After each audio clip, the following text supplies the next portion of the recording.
Tara, luto po tayo for today video ng munggo. Ito po ay napakasarap at napakalinamnam at talaga naman pong napaka-healthy dahil ito po ay isang uri ng legumes na kagaya din po ng ibang legumes na nagtataglay ng protina at mayaman din po iyan sa fiber. Meron din po yan antioxidant at essential nutrients like folate and potassium. Promote heart health by lowering LDL and cholesterol and blood pressure. Aid in weight management, improve our digestive health, and offer anti-cancer and anti-inflammatory properties. So, pinakuluan ko lang po yan ng mga ilang beses dahil ang gusto ko po sa munggo ay talagang yung malambot na malambot. Dahil ang gusto ko po sa munggo ay kapag yung katas po niya ay sumasama na po sa sabaw. Kapag hinigo po yung sabaw ng munggo ay lasang-lasa na po talaga yung munggo sa sabaw. So, dahil nga po malapit na siyang matuyo, kaya naman po mag-a-add pa po ako dyan ng water.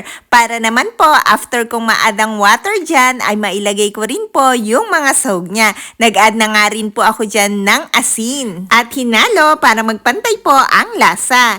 So, after ko pong mahalo, ay lalagyan ko lang po ulit ng water. Pagkatapos naman po dyan, ay ini-add ko na nga po dyan yung mga longganisa. So, longganisa nga po ang inilagay ko na sahog dyan for today video. Dahil gusto ko pong itry talaga na ang sahog naman ay longganisa. Gusto ko pong malaman kung masarap din po kapag ang sahog niya ay longganisa. So, after po mga ilang minuto ay ganito na po ang consistency niya. Medyo mas malapot na po kumpara sa kanina. So, ito pong mga longganisa ay pinutol-putol ko nga po para maluto din pong maigi yung loob nitong mga longganisa. At para din po mas madaling kainin. At sa ganitong pamamaraan po ay mas maluluto ko pong maigi yung mga karne ng longganisa. Kaya naman po, chinek ko na rin po kung lutong-luto na.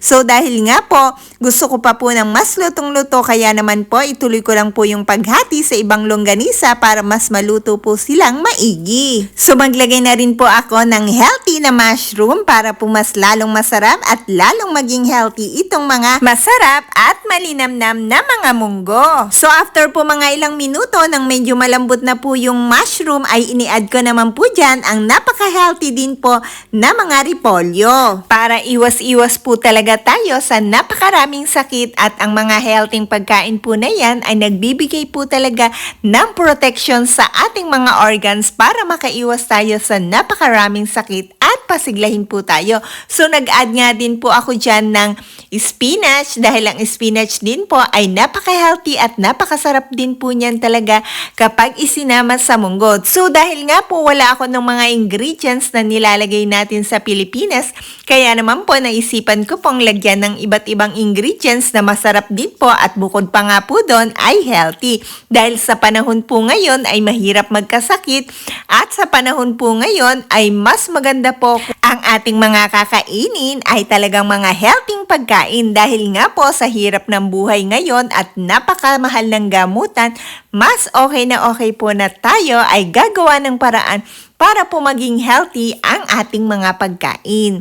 Iwas-iwas lang po talaga tayo sa mga unhealthy dahil nga po pabata po ng pabata ang mga nagkakasakit ngayon at bukod nga po doon, yung ibang nagkakasakit po ay nahihirapan pong gumaling dahil may mga sakit po na talagang mahirap pagalingin. Kaya naman po, tulungan po natin ang ating mga sarili na makaiwas sa napakaraming sakit kagaya nga po na kumain ng sapat at mga healthy pagkain para makaiwas po sa napakaraming sakit. At kung kaya rin po natin ay samahan na rin po natin ng exercise. Sa ganung pamamaraan po ay mababawasan po ang pagkakaroon natin ng iba't ibang sakit. Naluto na po ang napakasarap at napakalinamnam na munggo. Sabaw pa lang po ay ulam na. Pati po yung mga sahog dyan ay nagpasarap po talaga. Ang sarap po kasi talaga ng munggo, kaya naman po ang munggo ay isa po sa aking naging favorite na pagkain. Ikaw din po ba? Favorite mo din po ba ang munggo kagaya ko? Dahil nga po ang sarap po talaga at ang linamnam. Kapag po talaga munggo ang ulam ay napaparami po ang